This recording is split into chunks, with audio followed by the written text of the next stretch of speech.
దేవుని పిల్లరా, లోపము లేని వాడవైతే దేవుడు నిన్ను అభివృద్ధి పరచును.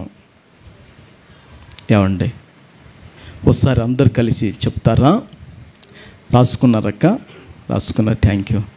లోపము లేని వాడవైతే దేవుడు నిన్ను అభివృద్ధి పరచును. ఇంకోసారి గట్టిగా చెప్పండి, లోపము లేని వాడవైతే దేవుడు నిన్ను అభివృద్ధి పరచును.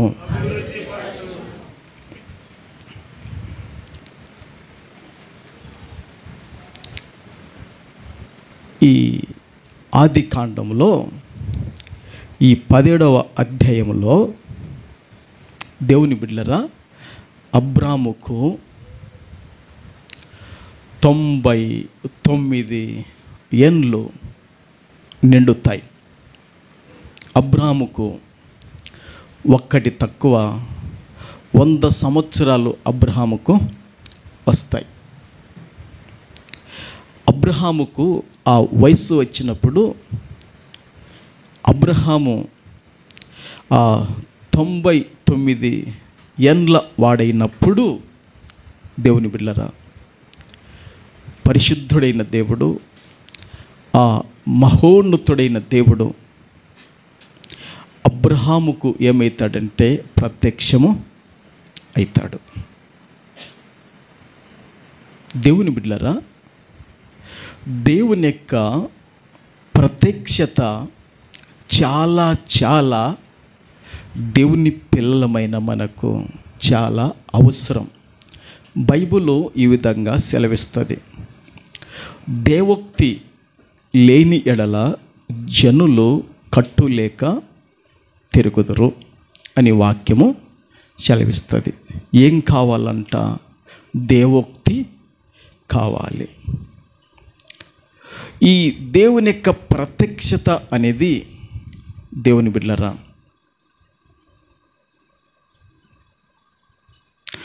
మనము ప్రభువులో ఎదుగుతున్నప్పుడు దేవుని ప్రత్యక్షత కలుగుతుంది. ప్రభువులో ఒకవేళ వెనకబడుతున్నప్పుడు దేవుని ప్రత్యక్షత కలుగుతుంది. మనము ప్రభువులో నిండుగా ఆయన విషయములో మనం ఉన్నప్పుడు ఇతరుల విషయాలు కూడా ప్రభువు మనకు బయలుపరుస్తాడు. అబ్రహాముకు దేవుడు ప్రత్యక్షమయ్యాడు. అబ్రహాముకు దేవుడు ప్రత్యక్షమయ్యి దేవుడు మాట్లాడిన మాటలు ఏమిటంటే, నేను సర్వశక్తి గల దేవుడను. చూశారా? ఎలీషదాయి రాత్రి చెప్పాను దేవుని బిడ్డలారా, నేను సర్వశక్తి గల దేవుడను.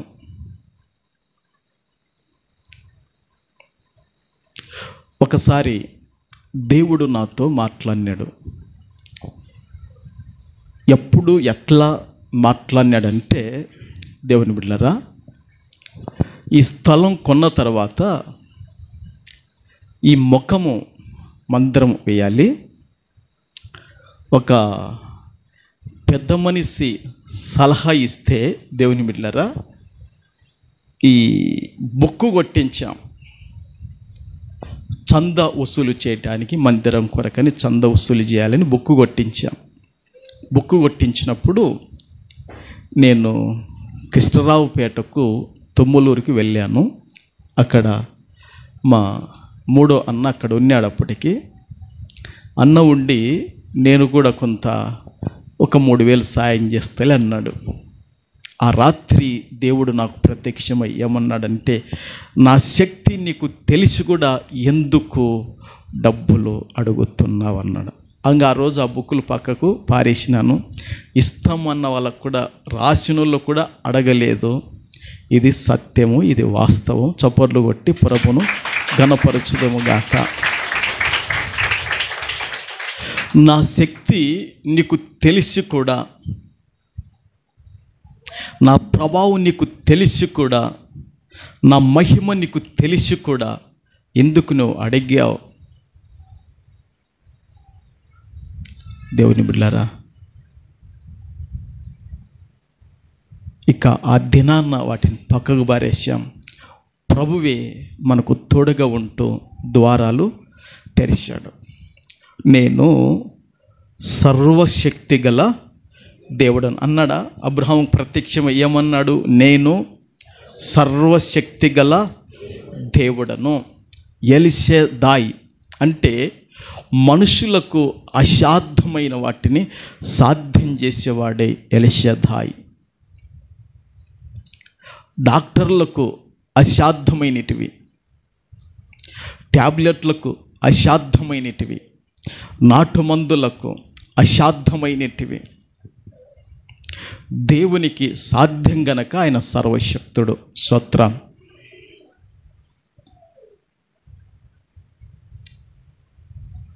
నేను సర్వశక్తి గల దేవుడను అని చెప్తూ అబ్రహామును ఒక హెచ్చరిక చేశాడు. నా సన్నిధిలో నడుచుచు నిందారహితుడవై ఉండుము. చూశారండి, ఇప్పుడు మనమందరం కూడా ఎవరి సన్నిధానములో మనం నడుస్తున్నామంటే దేవుని యొక్క సన్నిధానములో మనం ఏం చేస్తున్నాం? నడుస్తున్నాము. దేవుని యొక్క సన్నిధానములో మనము జీవించుచున్నాము. దేవుని యొక్క సన్నిధానములో దేవుని బిడ్డలారా మనం అడుగులు వేస్తూ ఈ లోకంలో ఒక పరదేశులుగా మనం ఉంటూ మన జీవిత యాత్రను మనం ఏం చేస్తున్నాం అంటే కొనసాగింప చేస్తున్నాం. దేవుని యొక్క సన్నిధానములో ఉంటున్న మనలను దేవుడు ఎట్లా ఉండాలని కోరుకుంటున్నాడంటే దేవుని బిడ్డలారా నింద రైతులుగా ఉండాలని ప్రభువు కోరుకుంటున్నాడు. దేవుని బిడ్డలారా దేవుని సన్నిధానం ఉంటున్న మనలను మనము అపవిత్రులుగా ఉండకూడదని, మనము దేవుని బిడ్డలారా దేవుని యొక్క దృష్టిలో కల్మషము అంటిన వారిగా మనం ఉండకూడదని, దేవుని యొక్క కన్నులకు మనమందరం కూడా నిర్దోషులుగా కనబడాలనేదే దేవుని యొక్క ఆశ, ఆకాంక్ష ఉన్నది. ప్రభుకు మహిమ కలుగునుగాక. హల్లెలూయా. దీనికి సరైన నిర్వచనము ఏమిటంటే ఈ మాటకు, ఏ మాటకు దేవుని బిడ్డలారా నా సన్నిధానములో ఏమై ఉండమంటున్నాడు? నిందారహితుడవై ఉండము. నా సన్నిధానములో నడుచుచు నిందారహితుడవై ఉండము.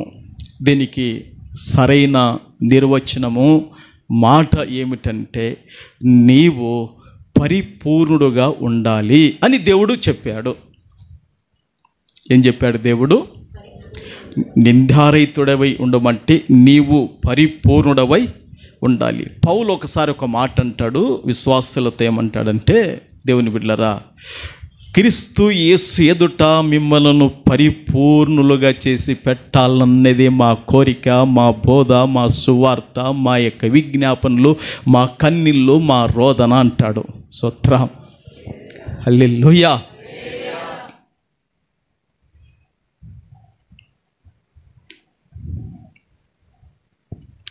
ఇంకొక మాట చెప్పాలంటే అబ్రహాముతో ఇంకా ఏమన్నాడంటే, అబ్రహామా నీవు ఏ లోపము లేని వాడవై ఉండాలి నా కనులకు అన్నాడు. ఏమండి ఏమన్నాడు? నీవు ఏ లోపము లేని వాడవై ఉండాలి, నీవు ఏ దోషము లేని వాడవై ఉండాలి, నీలో ఎలాంటి అక్రమము అతిక్రమము లేకుండగా నువ్వు నాకు కనబడాలి. ఆ విధంగా నువ్వు నాకు కనబడగలిగితే నేను నిన్ను ఎంత మట్టుకు ఎత్తుకోగలుగుతానో అది నువ్వు చూడగలుగుతావు. స్తోత్రం.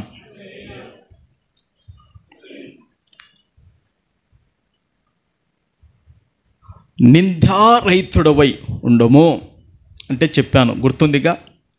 నీవు పరిపూర్ణుడవయ్యి ఉండాలి, లేదా నువ్వు ఏ లోపము లేనివాడవై ఉండాలి, ఏ దోషము లేనివాడవై ఉండాలి. లోపము గలది అక్కరకు రాదు, లెక్కకు రాదు. ఇప్పుడు ఈ అద్దాలు ఉన్నాయి, ఈ అద్దాలలో లోపం ఉందనుకోండి, ఈ అద్దాలలో దేవుని బిడ్డల దోషం ఉందనుకోండి, ఈ అద్దాలలో అపవిత్రత ఉందనుకోండి, దీన్ని నేను నా కన్నులకు పెట్టుకొని వాడుకోగలుగుతానా? దీనిని పక్కకు నేనేం చేస్తా, పక్కకు పెట్టేసి మరలా నూతనమైన వాటిని ఏం చేస్తాను, అమౌంట్ పెట్టి కొనగలుగుతాం. అవునా? గనక దేవుని బిడ్డలారా, ఈ సంవత్సరానికి చివరి ఆదివారములలో దేవుడు మనందరితో మాట్లాడుతున్న మాట ఏమిటంటే, మనము దేవుని సన్నిధానములో, దేవుని ఎదుటను, దేవుని బిడ్డలారా, ఏ లోపము లేని వారమై, ఏ దోషము లేని వారమై, ఎట్టి అపవిత్రత లేని వారమై దేవుని దృష్టిలో మనం కనబడితే గాన ప్రభు మనతో ఏం చేస్తా అంటే నిబంధన లేదా మనతో ఒడంబడిక చేస్తాడు ప్రభు. నేను ఎప్పుడు ఒక మాట చెప్తుంటా, మనకున్నది ఒకే బతుకు, మనకున్నది ఒకే జీవితము. ప్రభు కొరకు మంచి వైరాగ్యము కలిగి మనం బతకాలి. పాశ్రమను చూడండి, వద్దు ఉపవాసం అంటే లేదు, ఈరోజు కూడా ఉంటానింది ఆదివారం, ఈరోజు ఆదివారం ఉంటుంటే ఆదివారం ఎందుకుంటావు? నేను చెప్పిన ఆదివారం ఎందుకుంటావు? ఏదన్నా ఒక ముద్ద తిను, మళ్ళీ సోమవారం నుండి శనివారం వరకు కొనసాగించు. కానీ ప్రార్థనలు ఉంటే నువ్వు వ్యక్తిగతంగా ప్రభుతో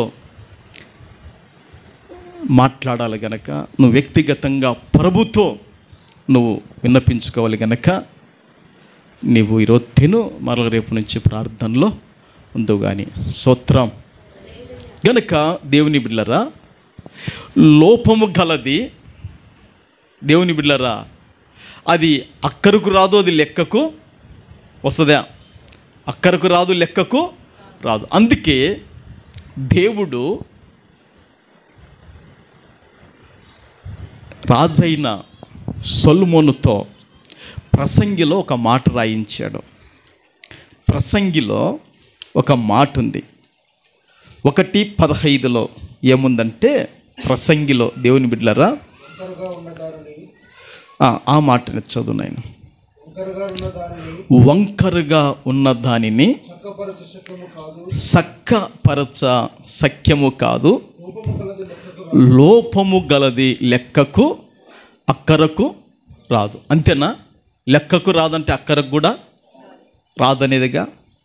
ఈ ప్రసంగిలో 1వ అధ్యాయంలో 15వ వాక్యాన్ని మనం చదువుకున్నాం.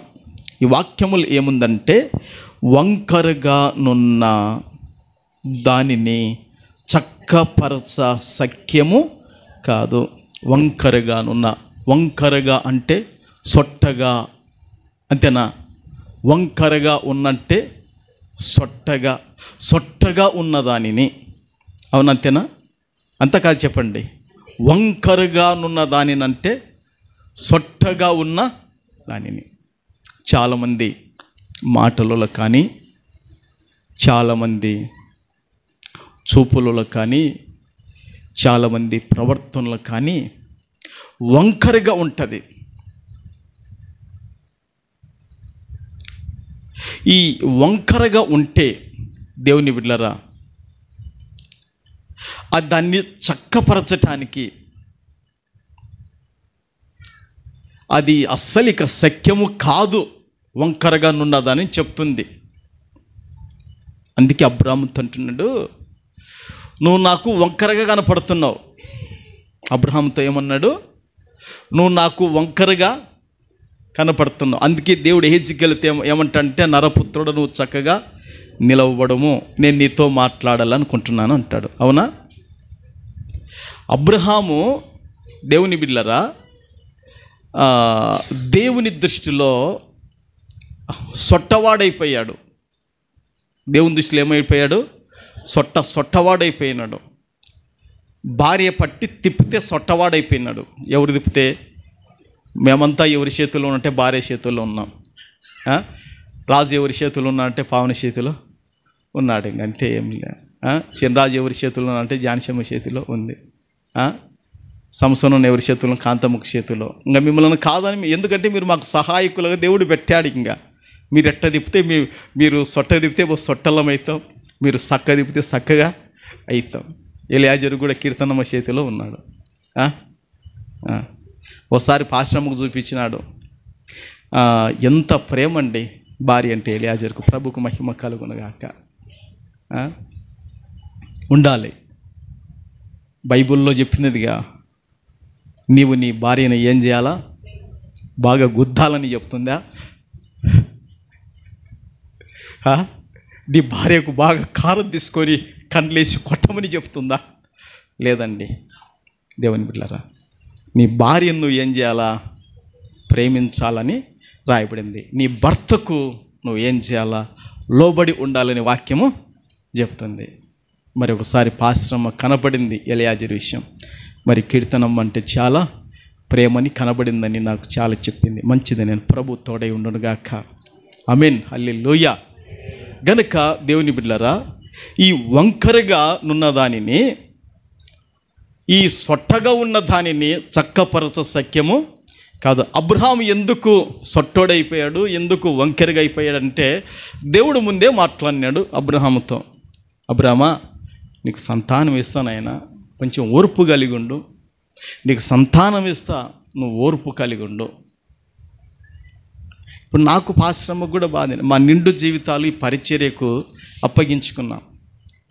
మేము ఆశించినంత పరిచర్య మనకు జరగడం లేదు. బాధ ఉంటుందే ఉండదా? మరి ఆ రోజు అబ్రహాం కూడా దేవుని పిలుపు అందుకొని, దేవుని బిడ్డలారా, బయటికి వచ్చిన వానికి బాధ ఉంటుందా ఉండదా? ఉంటుందిగా. మరి ఇప్పుడు మన షడ్రాకు రత్నకుమారి దేవుని సేవకు వెళ్ళారు ఓరవ కళ్ళకు. వారికి బాధ ఉంటుంది, వేదన ఉంటుంది. జనాలు రావడం లేదు, దేవుని సేవ జరగ బాధ ఉంటుంది.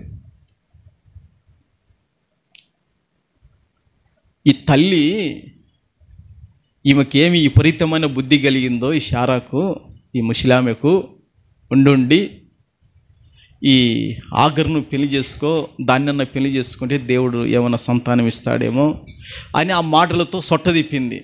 ఆ మాటలతో ఏం చేసింది? సొట్టదిప్పింది. ఆ మాటలకు ఈయన కూడా సొట్టపోయి ఆగర్ను పెళ్లి చేసుకుంటే, అప్పుడు మరలా దేవుడు ఏమయ్యా అంటే ప్రత్యక్షము అయినాడు. అందుకే ప్రత్యక్షమైనాడు, సొట్టపోయినోని చక్కదిప్పుదామని, వంకరగా అయిపోయినోని మళ్ళా చక్కదిప్పుదామని. మనకు కూడా దేవుని వాక్యం ఎందుకు, మనకు ప్రార్థన ఎందుకు, మనకు ఉపవాసాలు ఎందుకు, మనకు ఆదివారం ఆరాధన ఎందుకు, మనకు సంవత్సరానికి వచ్చి 2 సార్లు కూటాలు ఎందుకంటే, మనం ఎక్కడ సొట్టబోతుంటామో, మనం ఎక్కడ వంకరగబోతుంటామో, మళ్ళీ దేవుని వాక్యంతో, మళ్ళీ దేవుని దాసులతో మనం ఏం కావాలంటే చక్కగా కావటానికి. అంతేనా? మనం ఏం కావటానికి? చక్కగా కావటానికి. ఈ వాక్యంలో ఏముంది? వంకరగానున్న దానిని చక్కపరచ సఖ్యము కాదు, లోపము గలది లెక్కకు కానీ అక్కరకు కానీ రాదు. అదే చెప్పాడు అబ్రహాముకు. అబ్రహామా, నాకు లోపం కనపడుతుంది నీలోన. అబ్రహామా, నీలోన నా విషయములో నిర్లక్ష్యము కనబడుతుంది. అబ్రహామా, నిన్ను పరిశీలించి చూస్తే నా కనులకు ఒకవేళ దోషముగా కనపడుతున్నట్టు ఉంది. కారణం ఏంటంటే, నేను చెప్పిన మాటను లక్ష్య పెట్టక, నీకు సాటైనది, నీకు తోటిది, నీ జీవన సాకారైన నీ భార్య చెప్పిన ఈ మాట విని మరలా దాన్ని కట్టుకుంటావా? నేను చెప్పలేదు కదా కట్టుకోమని, మళ్ళీ దాన్ని కట్టుకుంటావా నువ్వు? సరే, ఇప్పటికైనా నువ్వు నిందారహితుడిగా ఉండు నా సన్నిధానములో. నీకు నాకు ఒడంబడికుంటా, తర్వాత నిన్ను ఎట్లా అభివృద్ధిలోకి తెస్తానో అని దేవుడు మాట్లాడాడు. ఒక్కసారి చప్పట్లు కొడతారా? ప్రభుకు మహిమ కలుగునుగాక. హల్లెలూయా. లోపము గలది లెక్కకు ఏం చేయదంట కదా. మరి మనలో ఎక్కడైతే లోపముందో మనం ఏం చేయాలంటే దేవుని బిడ్డలారా పశ్చాత్తాప పడాలి.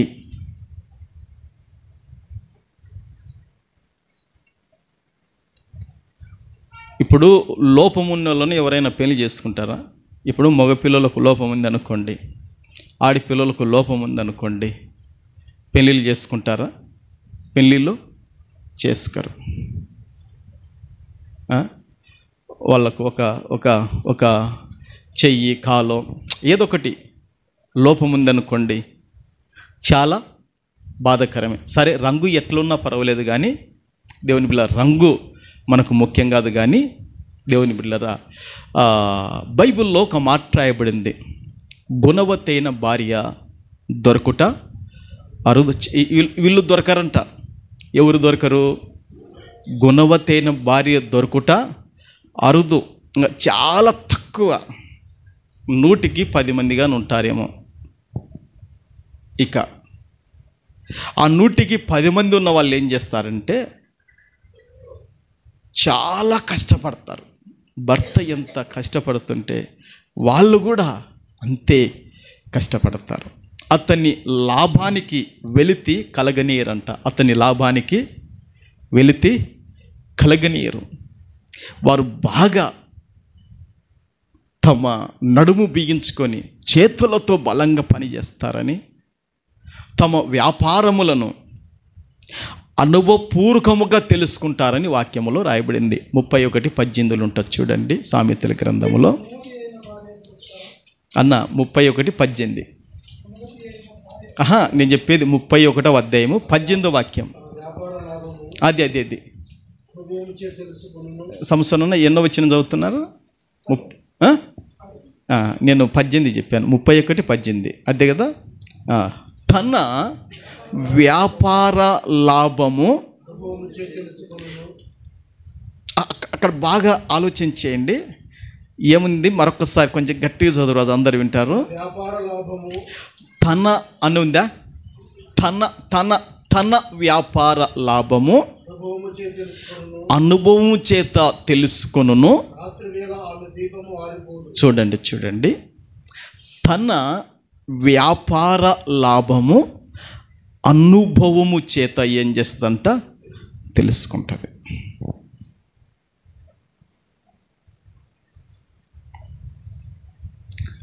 ఇప్పుడు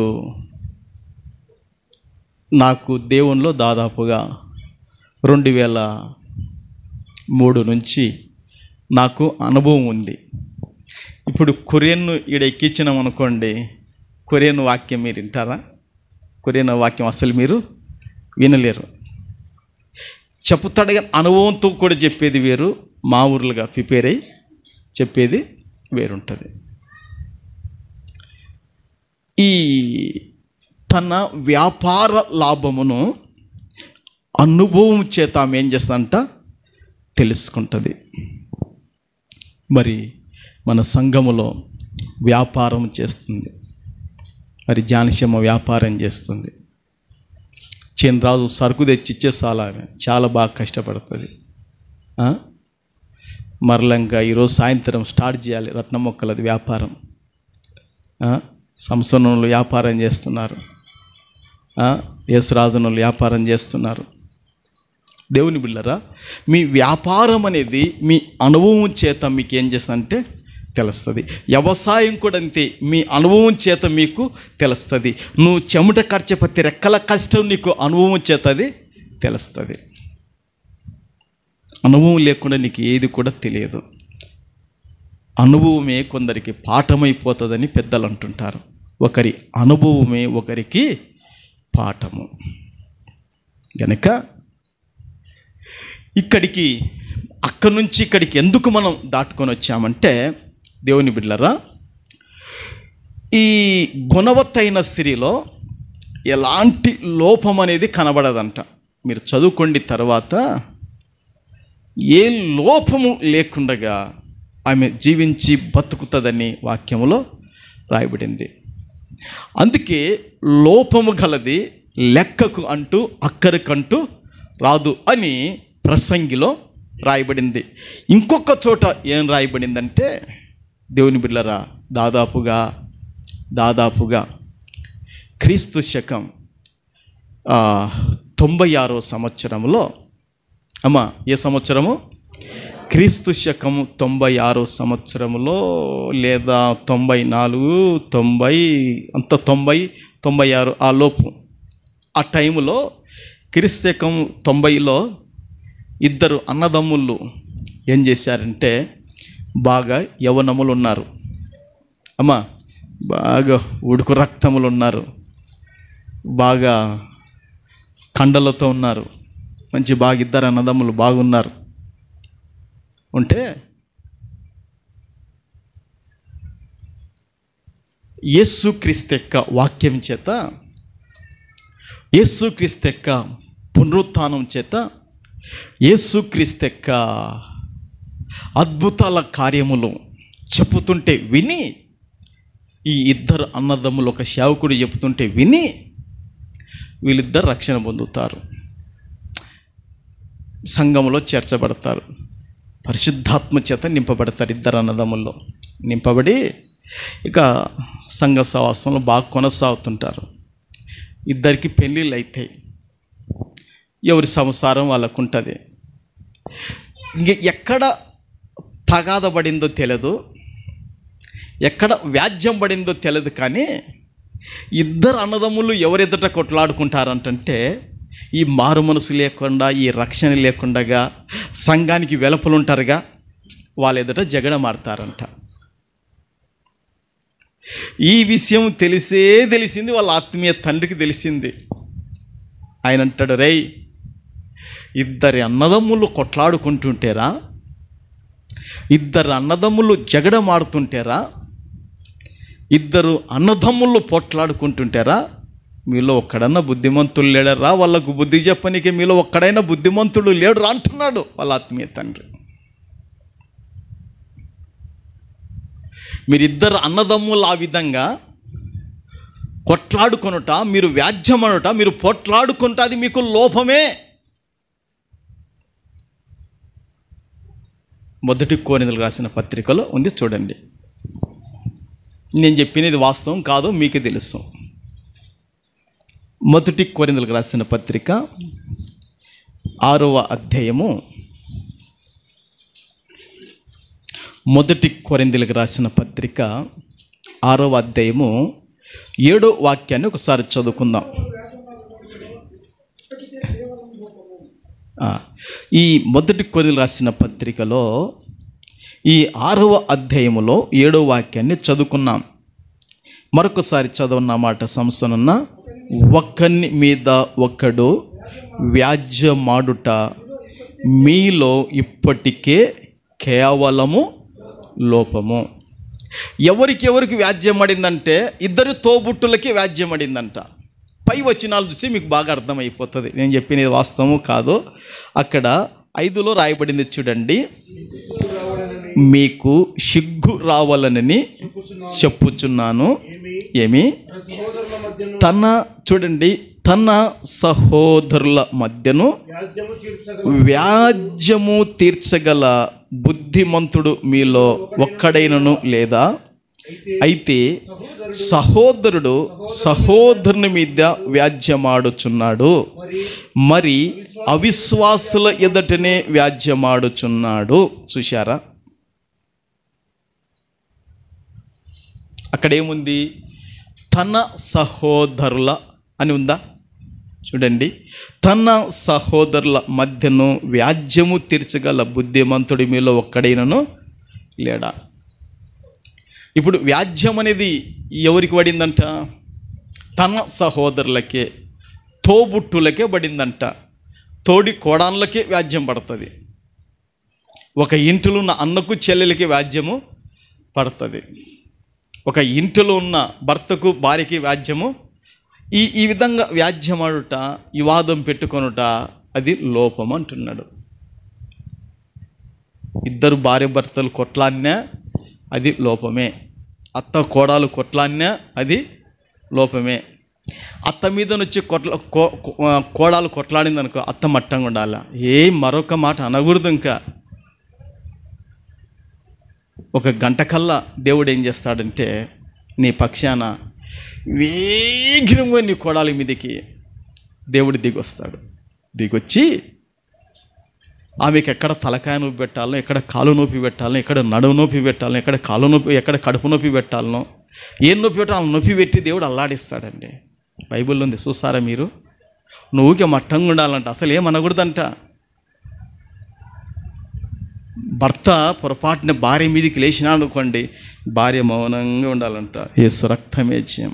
లోపల వినపడకుండా చూపించుకోవాలి. మళ్ళీ వినపడితే అది ఒక బాధనే భర్తకు అదొక బాధనే.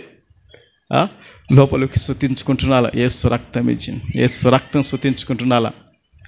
ఈయన కోప్పడి రేగుతాడు, నీ పక్షాన దేవుడు నీ భర్త మీదకి లేస్తాడు. ఇది వాక్యం చెబుతుంది, నా మాట కాదు. కీర్తనలో ఉంది. స్తోత్రం, హల్లెలూయా. అందరూ చూడాలని ఆశపడుతున్నారు. చూస్తారా? కీర్తనలో ఒక మాట ఉంది. దేవుని బిడ్డలారా,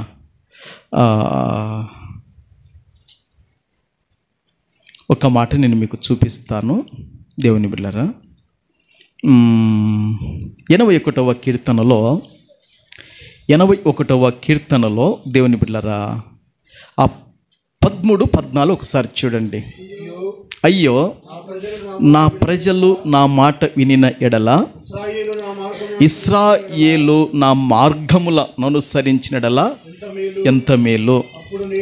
అప్పుడు నేను వేగిరమే వారి శత్రువులను అనగద్రొక్కుదును, వారి విరోధులను కొట్టుదును. ఏమ్మా, నువ్వు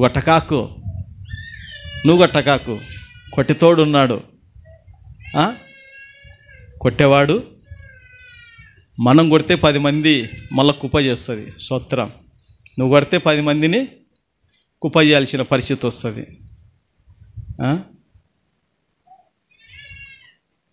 ప్రభు అంటున్నాడు, నా మాటను వింటే, నా మార్గములను అనుసరిస్తే వేగిరమే నీకు శత్రువులైన వారిని ఏం చేస్తాను. అబ్బో ఏమ్మా, ఇంకా బతకనిస్తాడో లేదు నాకైతే లేదు, అనగదొక్కుతా అంటున్నాడు. ప్రభు చెప్పినాడా లేదా? అనగదొక్కుతాడంట. ఎట్లా దొక్కుతాడంట? అనగదొక్కుతాడైనంగా. నువ్వు మట్టంగా ఉండాలంతే. ఎవడన్నా ఏమన్నా ఒక చూసుకుంటుండాలా. ఏం ప్రభు నన్ను ఇట్ట అన్నారనైనా అనాలా, అంతే. ఇంకా ఈ ఇద్దరికి అన్నదమ్ములకు పడింది కనుక నేను ఇది చెప్పుకొని వచ్చాను, అంతేనా? అంటే ఇద్దరు రక్షణ పొందిన వాళ్ళు, మందిరానికి వస్తున్న వాళ్ళు ఒకరికొకరు వాద్యం ఆడితే అది వారిలో ఇప్పటికే కేవలము లోపము. అంటే ఈ లోపం కలిగిన వాళ్ళ యొక్క ప్రార్థన దేవుడు వింటాడా? ఈ లోపం కలిగిన వారి యొక్క మొరను దేవుడు వింటాడా? ఈ లోపము కలిగి ప్రార్థన చేస్తూ మొరలు పెడుతున్నా, కన్నీలు కాస్తున్నా వీళ్ళను దేవుడు అంగీకరిస్తాడా? లోపం కలిగిన ఆయనకి ఇష్టమవుతుందా? కాదుగా. కనుక అందుకే చెప్తున్నాడు దేవుని ప్రసంగిలు చూస్తే లోపము గలది లెక్కకు రాదంటున్నాడు. ఒకరికొకరు వ్యాజ్యమాడుట అది ఇప్పటికే మరి కేవలము లోపము అంటున్నాడు. భార్య భర్తలు వ్యాజ్యమాడితే అది లోపమే. అన్నదమ్ముళ్ళు వ్యాజ్యమాడితే లోపమే. అన్న ఏమన్నాను కానీ తమ్ముడు తమ్ముని భార్య మట్టంగా ఉండాలి, దేవునికి చెప్పుకోవాలి. తమ్ముడు ఏమన్నానని అన్న భార్య మట్టంగా ఉండాలి, దేవునికి అప్పచెప్పాలి. వరే నాయన నా తప్పైంది క్షమించరా, నేను మిమ్మల్ని అన్నాను వస్తారంతే. ఇంకా వాక్యం చెప్తుంది, ఇక సొంత మాటలు కాదుగా. వినండి, లోపము గలది లెక్కకు రాదు, వ్యాజ్యమాడుట అది లోపం అని చెప్తున్నాడు. ఇంకొక చోట ఏం రాయబడిందంటే విశ్వాసములు కూడా లోపం ఉంటుందంట. ఎక్కడ లోపము? ఇప్పుడు నాకు విశ్వాసం ఉంది అని నేను చేయెత్తమన్నాను అనుకోండి, అందరి చేతులు త్వరగా లేస్తాయి. కానీ దేవుని బిడ్డలారా, లోపాన్ని దేవుడు ఒక్కడు మాత్రమే చూస్తున్నవాడు. మనలో ఉన్న విశ్వాసంలో లోపం ఉంటుంది. ఇప్పుడు పప్పు తయారు చేస్తావు, పప్పు వండుతావు, ఆ పప్పులో కరెక్ట్గా ఉంటే పర్వాలే. కొంచెం కారం ఎక్కువ పడింది అనుకో, అది లోపమా కాదా? కొంచెం ఉప్పు ఎక్కువ పడింది అని లోపమా కాదా? కొంచెం నూనె ఎక్కువ పడింది అనుకో, అది లోపమా కాదా? చెప్పండి అమ్మా. ఏం మీరు అయ్యామయ్యా మా మీద వచ్చి పడతావు, ఆడవాళ్ళ మీద అంటున్నారు.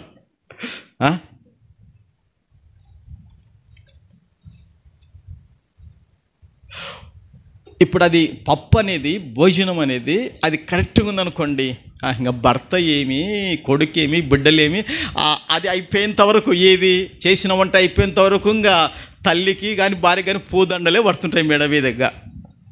అమ్మ పడతాయే పడవా పూదండలు? అమ్మ ఎంత రుచి చేసినావా అమ్మ అంటే అయిపోయా కొడుకు ఆ పూదండ అన్నట్టే మెడల. అబ్బా ఎంత మంచి చేసినావని భర్త అని అనుకో, ఆమెకు 2 దండలు అన్నట్టే. వీళ్ళ పిల్లలు అంటే 1 దండ, భర్త అంటే 2 దండలు పన్నట్టే. స్తోత్రం. గనుక దేవుని బిడ్డలారా, విశ్వాసములో లోపం అనేది ఉండకూడదు. ఆ వాక్యం చూడండి, నేను ఇంకా త్వరగా ముగిస్తాను వాక్యాన్ని. దేవుని బిడ్డలారా, తెస్సలోనికి రాసిన మొదటి పత్రికలో 3:9 ఒక మాట ఉంది. 3:9 తెస్సలోనికి రాసిన మొదటి పత్రిక 3:9 ఒకటి ఉంది చూడండి. అది చదువమ్మా.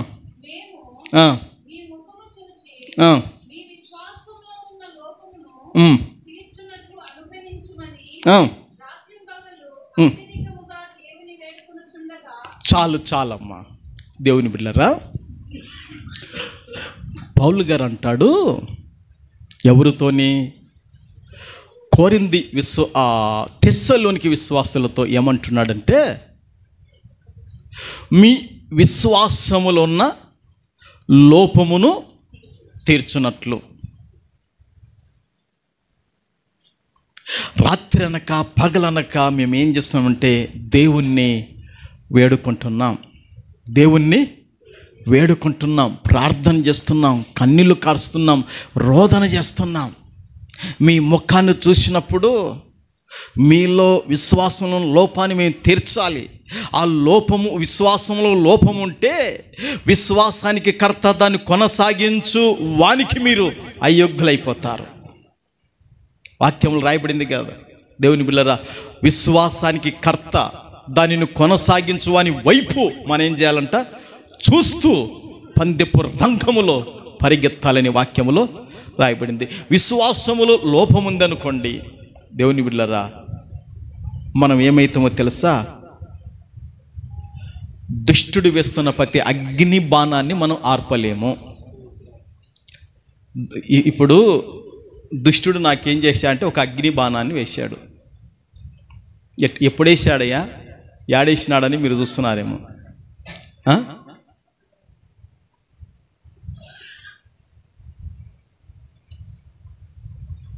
ఒక ఆదివారము మంది నిండా వచ్చి బయట కూడా కూర్చుంటారు. ఒక ఆదివారం ఇట్లా పలసాగా వచ్చారు. అప్పుడు దుష్టుడు ఏం చేస్తాడంటే, నాకు ఆల్రెడీ అగ్ని బాణాన్ని వేసింటాడు వాడు. విశ్వాసం లోపల ఉంటే నేను పడిపోతా సేవ చేయలేకుండా. నువ్వు ఇన్నేళ్ళ నుండి సేవ చేస్తున్నావు, ఇన్ని ఏళ్ళ నుండి పరిచర్య చేస్తున్నావు, ఈరోజు చూడు ఎంతమంది వచ్చినారో, ఈరోజు చూడు ఎంత తక్కువ వచ్చినారో అని వాడు ఏం చేస్తాడు, అట్లా అగ్ని బాణాన్ని వేస్తాడు. మీకు కూడా అగ్ని బాణాన్ని వేస్తాడు.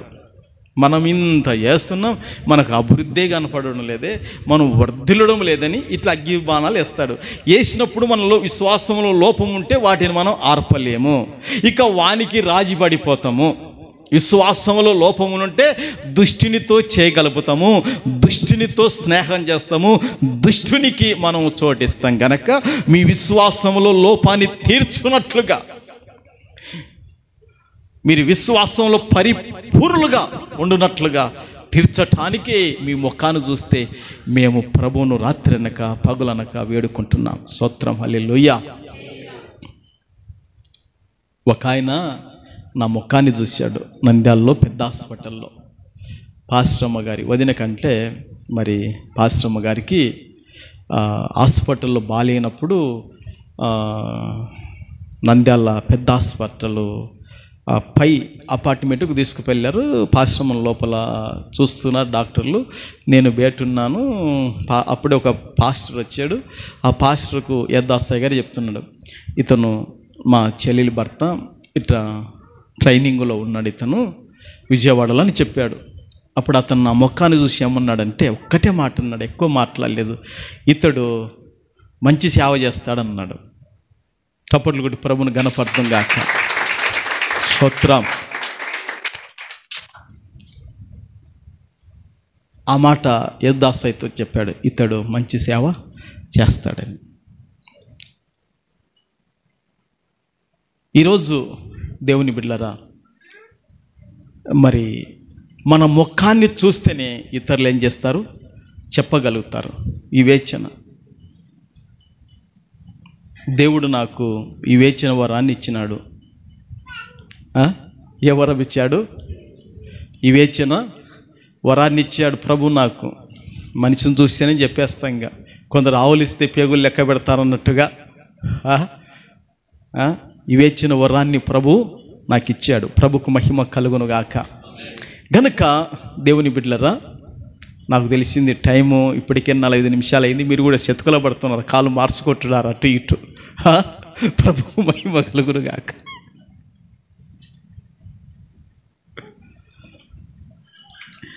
ఈ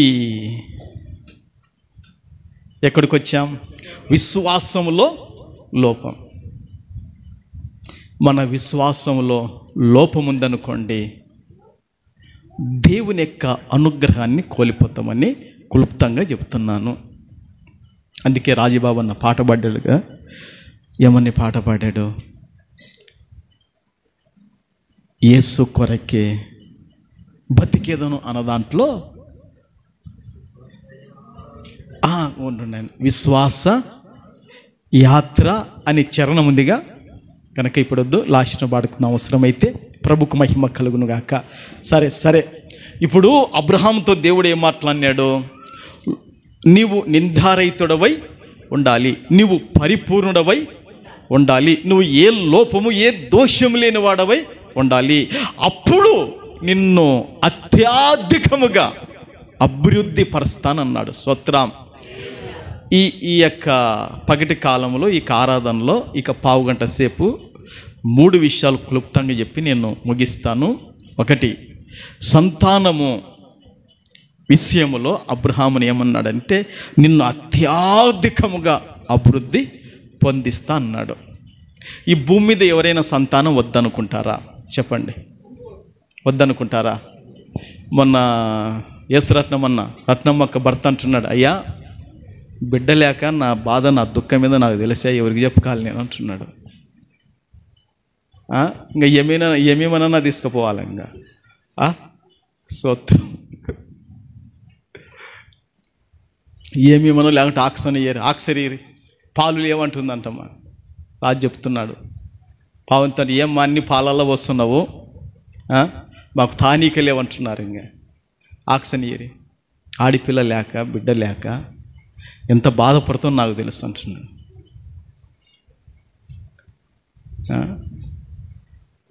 దేవుని బిడ్డలారా, గనక కుమారులను కానీ కుమార్తెలను కానీ ఎవరు కూడా వద్దనుకుంటారా? చెప్పండి, వద్దనుకోరు.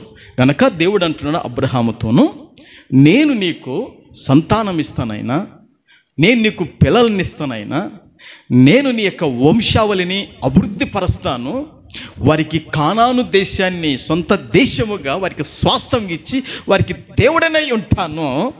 నీవు నా సన్నిధానములో నడుస్తూ బ్రతుకుతూ జీవిస్తూ ప్రార్థన చేస్తూ మొరపెడుతూ నా వైపు చూస్తూ నువ్వు నిందారితుడై బ్రతుకో, ఏ లోపం లేని వాడవి జీవించు, ఏ దోషము లేని వాడవై, ఏ అపవిత్రుడవై లేనివాడే నువ్వు ఉండు, నేను నిన్ను అత్యధికమైన అభివృద్ధి పరుస్తా అని చెప్పాడు. స్తోత్రం, హల్లెలూయా.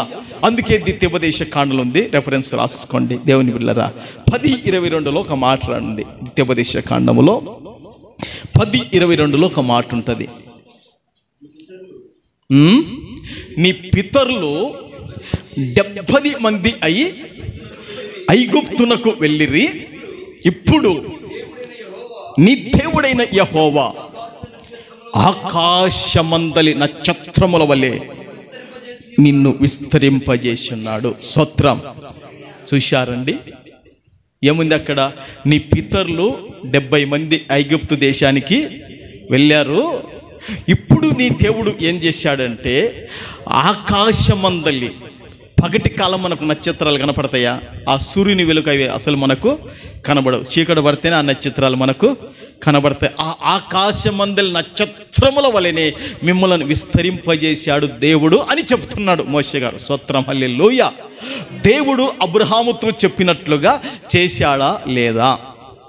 నిన్ను అత్యధికమైన అభివృద్ధిలోకి తెస్తానని దేవుడు చెప్పాడు. నేను ప్రార్థన చేస్తున్నా, పాస్టర్ ప్రార్థన చేస్తుంది, మీరు ప్రార్థన చేస్తున్నారు. నేను కూడా 3 విషయాలు దేవుని పాదాలు పట్టుకొని అడుగుతున్నాను. ప్రభువా, ఈ నందికొట్కూరు పట్టణంలో సంఘాన్ని సంఖ్యాపరముగా నువ్వు అభివృద్ధి పరచు. 1. 2, ఆర్థికంగా కూడా నువ్వు ఏం చేయాలి? సంఘాన్ని అభివృద్ధి పరచు. ఆత్మీయంగా కూడా నువ్వు సంఘాన్ని అభివృద్ధి పరచు అని అడుగుతున్నాను.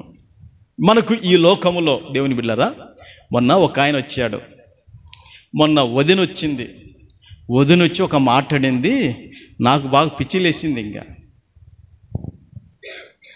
ఏమో ఎట్టెట్టే పిచ్చిలేసింది అంటుంది. ఆమె అంటుంది, మా రెండన్న భార్య వచ్చింది. ఆమె అంటుంది, ఏమంటుందంటే, ధనము ఎందుకు నాయనా అంటుంది. నేనన్నా, బీదదానివై బతుకుతావా నువ్వు? బీదదానివై నువ్వు బతుకుతావా? బైబిల్ ఏమని మాట్లాడుతుంది?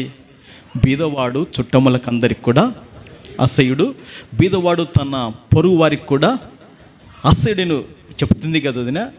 మరి ఎందుకు నువ్వు 20 గొర్రెలు పెట్టుకున్నావు? 20 గొర్రెలు అమ్మి నాకు తీసుకురాపో. 20 గొర్రెలు అమ్మి నాకు తెచ్చి డబ్బల్లా మాటనేమో ఊగి అననీకినే. ఒక ఆయన వచ్చాడు, ఇదా ఇట్లా కుంటుకుంటూ వచ్చాడు. ఇట్లా కుంటుకుంటూ వచ్చి ఆయన అంటున్నాడు, అయ్యా అక్షయమైనది కాదయ్యా, మరొక క్షయమైనది కావాలంటున్నాడు. మరి నీకు ఏది పిచ్చి పట్టిందిరా అనుకుంటున్నాను. ఏది కావాలంట? అందరూ క్షేమయ్యే దాని కొరకే కష్టపడుతున్నారు. అక్షయమైనది కావాలంటే నువ్వు ఇక్కడ నుంచి వెళ్ళిపోయి లోకంలో కూడా అక్కడికి పో అని చెప్పేసి. ఏమ్మా, యేసు ప్రభు ఏం చేస్తాడో తెలుసా?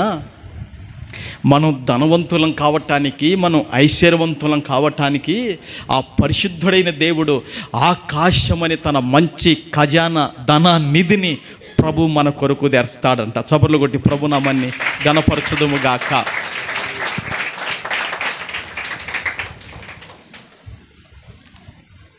ద్వితీయోపదేశ కాండం చూడండి, 28:12 చూడండి ఏముందో. 28:12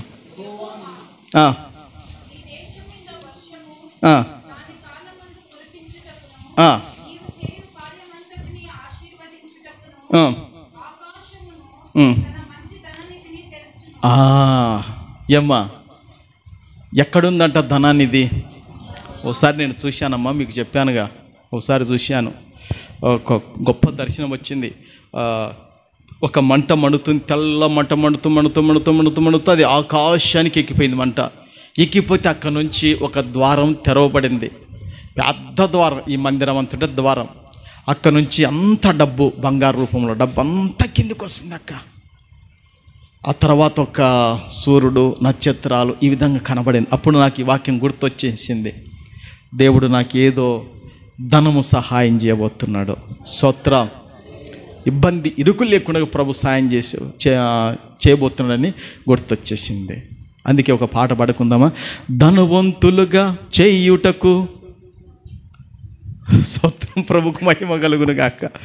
జ్యోతిర్మయిని జననం సర్వలోకానికి సంబరమే సంబరమే, జగమంతా సంబరమే. జ్యోతిర్మయని జననం సర్వలోకానికి సంబరమే సంబరమే, జగమంతా సంబరమే. ఆరాధింపరండి, ఆనందింపరండి, ఆరాధింపరండి, ఆనందింపరండి.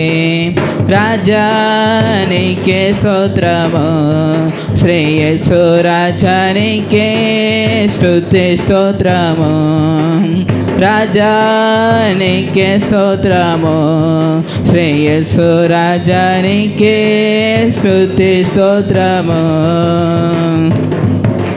ధనవంతులుగా చేయుటకు దీనుడుగా వచ్చేను, చచ్చిన మనలను బ్రతికింప జీవముగా వచ్చెను. ధనవంతులుగా చేయుటకు దీనుడుగా వచ్చెను. చచ్చిన మనలను బ్రతికింప జీవముగా వచ్చెను. శ్రీమంతుడు శ్రీయేసుడు రాజాధిరాజు శాలేమో రాజు. శ్రీమంతుడు శ్రీయేసుడు రాజాధిరాజు శాలేమో రాజు. రాజానికే స్తోత్రము శ్రీయేసు రాజానికే స్తుతి స్తోత్రము. రాజానికే స్తోత్రము శ్రీయేసు రాజానికే స్తుతి స్తోత్రము. యేసు ప్రభు గురించి వాక్యం రాయబడింది. ఆయన శ్రీమంతుడంట. ఎలాంటినమ్మా? మళ్ళీ మయేసు శిలమ చూశారు పోయి. ఏనట్ట చూస్తున్నారు సుల్లే వాల్ పోస్టర్లు. సుల్లే ఇప్పుడు కాదు, అది ఎప్పుడే విడుదలైంది, పాతది. యేసు ప్రభు గురించి రాయబడింది శ్రీమంతుడు అని రాయబడింది. అంటే కొదవలేని వాడే శ్రీమంతుని అంటాడు. కొదువుని లోపం కలిగిన ఎవరిని శ్రీమంతుడు? మనం ఎవరిని కలిగి ఉన్నాం చెప్పండి? అమ్మా, ఎంత ధన్యులం మనం, ఎంత భాగ్యవంతులము, ఎంత ధన్యులమండి మనము. ఒకసారి మీరు ఆలోచన చేయండి. శ్రీమంతుడైన ఆయన వైపు చూడాలా. ఎప్పుడు మనకు తక్కువైంది, ఇరుకైంది, మనకి ఇబ్బంది, మన చుట్టూ మనం చూసుకుంటున్నాం. కానీ మరి నాయన ఒకసారి నాకు ఇల్లు చూడరా. ఎవరికి వెళ్ళి? శ్రీమంతుడు. బైబిల్ ఎక్కడ ఉంటుంది అన్నమాట తెలుసా మీకు? శ్రీమంతుడు చూడొద్దు కానీ దేవుని బిడ్డలారా, పౌలు రాస్తాడు, దేవుడు ఆయన శ్రీమంతుడు, ఐశ్వర్యం కలిగిన వాడు, ఏమి కొదవలేనివాడు. కనుక మనం ధనవంతులం కావటానికే యేసు ప్రభు దారిద్రుడిగా వచ్చాడు. మనం నువ్వు ఎంత కష్టపడతావో నీ కష్టాన్ని దేవుడు ఏం చేస్తాడంటే ఆశీర్వాదకరంగా మారుస్తాడు. అది రెక్కల కష్టమైన, అది వ్యవసాయమైన, అది ఉద్యోగమైన, అది వ్యాపారమైన, నువ్వు చేసే ప్రతి పనిని సఫలం చేయటానికి ఆకాశం అని మంచి ధనానిధిని ప్రభు నీ కొరకు తెరుస్తాడు. స్తోత్రం, హల్లెలూయా. దేవుని బిడ్డలారా, సంతానాన్ని ప్రభు అనుగ్రహిస్తాడు. ఒకటి. రెండోదిగా మనం అత్యధికమైన అభివృద్ధిలో ఆర్థికంగా ఉండాలని కూడా ప్రభు కోరుకుంటున్నాడు. రెండో విషయం, ప్రభుకు మహిమ కలుగును గాక.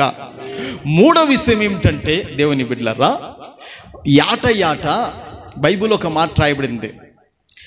నడిప్రాయమును ఏమైపోతుందంట, లేత వయస్సును ఏమైపోతుందంట, గతించి పోతాయి, కనబడకుండా పోతాయి.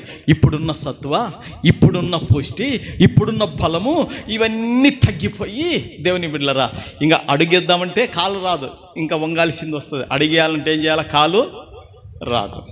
ముందరికి సాగిపోవాలంటే ఇంకొకరు పట్టుకోవాల్సిందే. ప్రభు అంటాడు, నీ ముసలితనమందు నీ సత్వ తగ్గిపోయినప్పుడు, నీ శక్తి తగ్గిపోయినప్పుడు, నీ సారం నీలో నుండి బయటికి పోయినప్పుడు, నీవు నా ద్వారా నాటబడి ఉంటే కానా మరలా నిన్ను చెగురు పెట్టిస్తా, మరలా నీకు సారం కలిగిస్తా, నిన్ను మంచి ముది వరకు నేను నిన్ను ఎత్తుకుంటానని ప్రభు చెప్తున్నాడు. ప్రభుకు మహిమ కలుగును గాక.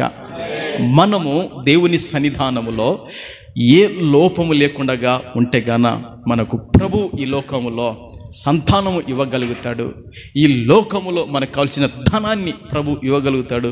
ఈ లోకములో కావలసిన ఆరోగ్యము, ఆయుష్ని, సంవత్సరములను ప్రభు ఎక్కువగా మనకి ఇవ్వగలుగుతాడు. స్తోత్రం. ఆ 92వ కీర్తనలో 15వ వాక్యములు ఉందిగా చూడండి. 92:15 ఏముందంటే, వారు ముసలితనమందు ఇంకా చిగురు పెట్టుచుందురు, సారం కలిగి పచ్చగా నొందురు. చూశారండి ఎట్లుంటారంట? ముసలితనం మంది ఎట్లుంటారంట? ముసలితనం అయినప్పుడు పుష్టి తగ్గిపోతుంది, సత్వ బలము ఉడిగిపోతుంది. బలం కూడా ఏమైపోతుందమ్మా? ఉడిగిపోతుంది. ఉడిగిపోదా? ఉంటుంది అట్నే బలం. ఉడిగిపోతుంది బలం. ఇట్లా బలము ఉడిగిపోయినా, నీ సత్వ తగ్గిపోయినా, నీ మూలుగు తగ్గిపోయినా, ఆ ముసలితనంలో కూడా నీకు దేవుడు ఇంకా చిగురు పెట్టున్నట్లుగా, నువ్వు ఇంకా సారం కలిగి పచ్చగా ఉన్నట్లుగా చేస్తాడు. ఎప్పుడో తెలుసది, దేవుని చేత నువ్వు నాటబడాలి. స్తోత్రం. ఓసారి యేసురాజు అన్నకైనా కళ వచ్చింది, ఏనా నీకైనా రాజుకి వచ్చింది. రాజు నీకే ఎవరికి? ఇక్కడ కళ్ళలో మీరిద్దరు ఉన్నారు కదా, ఏనా గుర్తుందా? చెప్తావా? చెప్పుదురా వింటారు బాగా. ప్రభుకు మహిమ, అందరికి అన్నం ఉందిలే, ప్రభుకు మహిమలు చెప్పుదురా వింటారు. ఆబ్జీ స్తోత్రం, హల్లెలూయా. చెప్పుద్దా అవకాశం. అన్నకు కళ వచ్చింది, అది అన్న చెప్తేనే బాగుంటుంది. ఇక్కడ దాదాపుగా కొన్ని చెట్లు నాటబడినట్టుంటే, లేదు దాదాపు 40 చెట్లు దాకా నాటబడి ఉన్నాయని యేసురాజన్న అంటున్నాడు. మిమ్మల్నల్లా దేవుడు నాటాడు. చప్పట్లు కొడతాడా? ఇంకా చాలామంది రాలేదు ఈరోజు, వారిని కూడా దేవుడు ఏం చేశాడు? నాటాడు. స్తోత్రం, హల్లెలూయా. నాటని వాళ్ళందరూ కూడా పెళ్ళగించబడి ఎండిపోయారు, లోకములో కలిసిపోయారు. ప్రభువు చేత మీరు నాటబడినారు గనక మీరు ఏమవుతారంటే, మీ ముసలితనములో మీరు పచ్చగా చిగురు పెట్టుతూ మీరేం చేస్తారు? పచ్చగా ఉంటారు. మీరు సారం కలిగి మీరుంటారు. ఇది ఎవరికంటే, నాటబడిన వారికి భూమి మీద దొరికితే ఆరోగ్యాలు. ప్రభుకు మహిమ కలుగును గాక. అందుకే యేసు ప్రభు మత్తయి సువార్తలు ఏమంటాడంటే, నా తండ్రి నాటని ప్రతి మొక్క కూడా ఏమైపోను? పెళ్ళగింపబడును. ఆ ఒక్క వాక్యం చదవండి, మనం ముగించుకుందాం.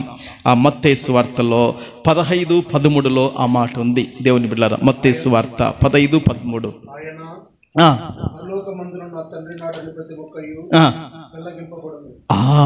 చూశారండి, యేసు ప్రభు ఏమన్నాడండి? నా తండ్రి నాటని ప్రతి మొక్క కూడా ఏమైపోతుందంట? పెళ్ళగింపబడును. మీరు ప్రభు చేత నాటబడిన మొక్కలు. స్తోత్రం, హల్లెలూయా. ప్రభు చేత మీరు నాటబడిన ఇప్పుడు మొక్కలై రాన్లైపోయినారు.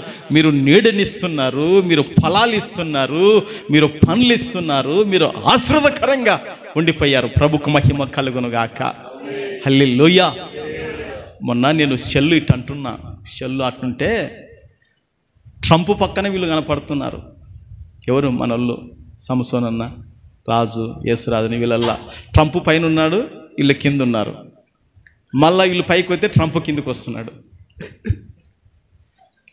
అంటే అర్థమైందో లేదో? స్తోత్రం, హల్లెలూయా.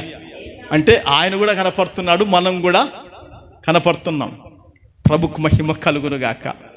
ఆలోపే మనల్ని వీళ్ళు కనపడరు. పాశ్రమ్మ, కాంతమ్మ, కరట్నమ్మక్క వీళ్ళు కనపడుతున్నారు. ఎంత అదృష్టం అండి మీరు. ప్రభుకు మహిమ కలుగును గాక. హల్లెలూయా. నేను అనుకుంటే అమెరికా అధ్యక్షుడు మళ్ళీ 2సారి గెలిచాడు, ఆయన కనపడుతున్నాడు, వీళ్ళు కనపడుతున్నారు. ఎంత ఘనత, ఎంత ధన్యత పొందుకున్నారు. ఎంత అద్భుతం అండి. ప్రభుకు మహిమ కలుగును గాక. హల్లెలూయా. వాళ్ళే కనబడితే మనల్ని కూడా ఈరోజు కనబడినట్లుగా దేవుడు పెట్టాడు. మీరు దేవుని చేత నాటబడినారు కనుక ఆ స్థితిని ప్రభు మీకు ఇచ్చాడు. ఇంకా ఇంకా ప్రభు మిమ్మలను ఆదుకుంటాడు, లేవనెత్తుతాడు, ధైర్యపరుస్తాడు, ఆరోగ్యం ఇస్తాడు, స్వస్థత ఇస్తాడు. అన్ని విషయాలలో ప్రభువు మీకు వెన్నువెంటగా తోడుగా ఉంటూ వర్ధెల చేస్తాడు. ఈ మాటలు ప్రభువు దీవించి ఆశీర్వదించునుగాక. ఆమేన్. కళ్ళు మూసుకుందాం, ప్రార్థన చేద్దాం.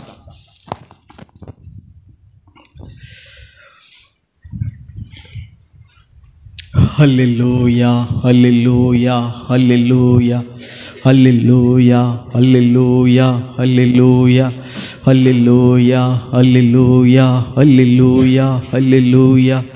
దేవుని బిడ్డలారా, ఒక 5 నిమిషాలందరూ కూడా ప్రార్థనలో ఉందాం. ఎవరైనా మొక్కాలు ఉండగలిగితే మొక్కాలు ఉండండి, పెద్ద మొక్కాల. లేదంటే దేవుని బిడ్డలారా, చక్కగా నిలబడైన ప్రార్థనలో మీ సేవకునిగా, మీ సంఘ కాపరిగా ప్రార్థన చేస్తుండగా నాతో పాటు కూడా ఏకీభవించండి, నాతో పాటు ఏకీభవించండి. దేవుని బిడ్డలారా, దేవుడు అబ్రహాముకు ప్రత్యక్షమై చెబుతున్నాడు కదా, దేవుని బిడ్డలారా, అబ్రహామా, నా సన్నిధానములో నువ్వు నడుచుచు నిందారహితుడవై ఉండము, నేను నిన్ను అత్యధికమైన అభివృద్ధి పరిచయను అని దేవుడు చెబుతున్నాడు. దేవుడు సహోదరుడా, నిన్ను అభివృద్ధి పరచాలనుకుంటే, ఓ సహోదరి, దేవుడు నిన్ను అభివృద్ధి పరచాలంటే, కూడి వచ్చిన సంఘమా, దేవుడు మీ స్థితిని మార్చాలంటే దేవుని యొక్క సన్నిధానములో మీరు ఎట్లా కనపడాలనో తెలుసా? దేవుని బిడ్డలారా, ఏ లోపము లేని వారమై మనం కనబడాలి, ఏ దోషము లేని వారమై మనము కనబడాలి. ఆయన దృష్టికి మనం పరిపూర్ణులముగా మనము కనబడాలి. అందుకే వాక్యం మాట్లాడుతుందిగా, వంకరగానున్న దానిని, సొట్టగా ఉన్న దానిని చక్కపరచ శక్యము కాదు, లోపము కలది అక్కరకు రాదు, లెక్కకు రాదని వాక్యం చెప్తుంది. దేవా, నాలో ఇంకా ఏ లోపముందో దేవా నన్ను క్షమించండి. ఈ దినము నుంచి నిందారహితుడనే బతుకుతానయ్యా, పరిపూర్ణుడనై బతుకుతానయ్యా. ఈ దినము నుంచి పరిపూర్ణురాలనై బతుకుతాను ప్రభువా. నాలో ఏ దోషము కనబడకుండగా, నాలో ప్రభువా ఏ లోపం కనబడకుండగా ప్రభువా నేను మీకు కనబడతాను నైనా ప్రభువా. అప్పుడే నేను 3 రకాలైన అభివృద్ధిని భూమి మీద ప్రభువా చూడగలుగుతాను ప్రభువా. నీకు స్తోత్రములు నైనా. ఆ రోజు అబ్రహాముకు మీరు మాట ఇచ్చారు, ఆకాశపు నక్షత్రముల వలె వారి యొక్క సంతానాన్ని మీరు అభివృద్ధి పరిచారు. ఈరోజు ప్రపంచ దేశాలలో ఒక దేశముగా మీరు లెక్కించారు తండ్రి. నీకు వందనాలు ప్రభువా, నీకు స్తోత్రాలయ్యా. నువ్వు నమ్మదగిన దేవుడవు ప్రభువా, నీకు స్తోత్రాలు స్తుతులు చెల్లిస్తున్నాము నాయనా. మమ్మును తండ్రి ధనవంతులుగా చేయుటకు, మమ్ములను ఐశ్వర్యవంతులుగా చేయుటకు తండ్రి ప్రభువా అయ్యా, మీరు నా తండ్రి ప్రభువా దరిద్రునిగా మీరు ఈ లోకానికి దిగి వచ్చారు. అవును తండ్రి ప్రభువా, మీరు ఆర్థికంగా ప్రభువా మీరు అత్యధికమైన అభివృద్ధి పరిచే దేవుడవని వాక్యము సెలవిస్తుంది తండ్రి. మేము చేసే ప్రతి కార్యము, మేము చేసే ప్రతి పని అది సఫలము కావటానికి, అది నైనా స్తోత్రాలు నైనా అభివృద్ధిలోకి రావటానికి ఆకాశమనే మీ మంచి ధనానిధిని, ఆకాశమని మీ ఖజానాను తెరిచి మాకు సహాయం చేస్తావు. అత్యధికముగా ఆర్థికంగా కూడా నువ్వు అభివృద్ధి పరుస్తావు తండ్రి. మేము ఆ విధంగా ధనవంతులం కావటకే, మేము ఐశ్వర్యవంతులం కావటకే ప్రభువా నీవు దరిద్రుడిగా ఈ లోకానికి వచ్చావు. నీవు శ్రీమంతుడవు తండ్రి, ఏ కొరత లోటు లేని వాడవు శ్రీమంతుడా. నీకు వందనాలు ప్రభువా, నీకు స్తోత్రాలు స్తుతులు నాయనా, నీకు స్తోత్రములు చెల్లిస్తున్నాము తండ్రి ప్రభువా. నైనా నీకు వందనాలు దేవా, నీకు స్తోత్రములు చెల్లిస్తున్నాము తండ్రి. అంత మాత్రం కాదు ప్రభువా, ఈ లోకములో తండ్రి దేవా లేతప్రాయము నడిప్రాయమును గతించిపోవచ్చున్నవని నీ వాక్యం సెలవిస్తుంది. ఈరోజున్న బలము రేపు సంవత్సరం మాకు ఆ బలం ఉండకపోవచ్చు. ఈరోజున్న ఆరోగ్యం వచ్చే మరుసటి ఏట ఉండకపోవచ్చు ప్రభువా. నా తండ్రి ప్రభువా, ఈరోజున్న సత్తువ, ఈరోజున్న శక్తి మరుసటి ఏట కల్లా తండ్రి కొదవ తక్కువైపోవచ్చు. కానీ దేవా నీవంటున్నావు, నీ చేత నాటబడితే ప్రభువా, నీ చేత నాటబడిన నీతిమంతులకు, పవిత్రులకు, యోగ్యులకు తండ్రి మీరు అంటున్నారు కదా ప్రభువా. నీకు స్తోత్రాలయ్యా. వారు ముసలితనమందు ఇంకా చిగురు పెట్టుచు పచ్చగా నుంతురు. అవును తండ్రి ప్రభువా, అంత మాత్రమే కాదు నా తండ్రి, వారు సారం కలిగి ఉంటారని మీరు చెప్తున్నారు. అవును తండ్రి అయ్యా, నీ చేత మేము నాటబడాలి. నీ చేత నాటబడకపోతే మేము పెళ్ళగించబడతామయ్యా, మేము ఎండిపోతామయ్యా, మేము లోకములు కలిసిపోతామయ్యా. ఏమైపోతే మాకు తెలియదు కనుక ప్రభువా, ప్రభువా ఇప్పుడే నీ చేత మేము నాటబడాలి. నా కుటుంబము నాటబడాలి, నా పిల్లలు నాటబడాలి తండ్రి ప్రభువా. యెహోవా మందిరములో నాటబడిన వారమై తండ్రి ప్రభువా మేము వర్ధిల్లుతూ తండ్రి మా యొక్క బలము ఉడిగిపోయిన తర్వాత మరలా బలము పొందుకొనటానికి తండ్రి, మా సత్వ తప్పిపోయిన తర్వాత మరలా సత్వ పొందుకొనటానికి ప్రభువా దేవా నీ మందిరములో మేము నాటబడితే మరలా సారం కలిగి తండ్రి ప్రభువా పచ్చగా ఉంటారని, చిగురు పెట్టుతుంటారని ఎంత గొప్ప వాగ్దానం మాకిచ్చావు. ఇది వాస్తవం. నీ చేత నాటబడిన వారు ఆ యొక్క ఆశీర్వాదం పొందుకుంటారని రాయబడింది గనక ఆ దీవెన కూడా మేము ఎక్కులం కావాలి. ప్రభువా సహాయించండి. వందనాలు స్తోత్రాలు చెల్లిస్తున్నాము తండ్రి. విత్తబడిన ఈ 3 విషయాలను మా అందరి వినికిడిలో మీరు ఆశీర్వదించండి. ప్రభువా నీకు స్తోత్రాలు. సంతానము నువ్వు అనుగ్రహించే దేవుడవయ్యా, ధనమును కూడా మీరు అనుగ్రహించే దేవుడవయ్యా, మీరు ఆరోగ్యము కూడా అనుగ్రహించే దేవుడవని మాతో 3 విషయాలను మాట్లాడినవు తండ్రి. మాట్లాడిన ఈ మాటలను తండ్రి 30, 60, 100 మా హృదయాలలో మీరు ఫలింపచేయమని ప్రార్థన చేస్తున్నాను దేవా. చాలామంది రాలేదు, వారిని క్షమించండి. వచ్చే వారం రావటం కృప చూపించు నాయన. ఈ ప్రార్థన ఆలకించండి తండ్రి ప్రభువా. నాయన ప్రభువా వచ్చిన ప్రతి బిడ్డకు కావలసిన నెమ్మదిని, సమాధానం, ఆరోగ్యము, క్షేమము నీ సన్నిధి అనుగ్రహించి మై పొంది కృప చూపాలని ప్రార్థన చేస్తూ నిన్ను స్తుతిస్తున్నాను. వందనాలు ప్రభువా, నీకు స్తోత్రములు చెల్లిస్తున్నాము దేవా. ఈ ప్రార్థన ఆలకించి కృప చూపించి మహిమ పొందాలని పరిశుద్ధుడు మా రక్షకుడైన యేసుక్రీస్తు నామములో అడుగుచున్నాను పరమ తండ్రి. ఆమేన్, ఆమేన్, ఆమేన్.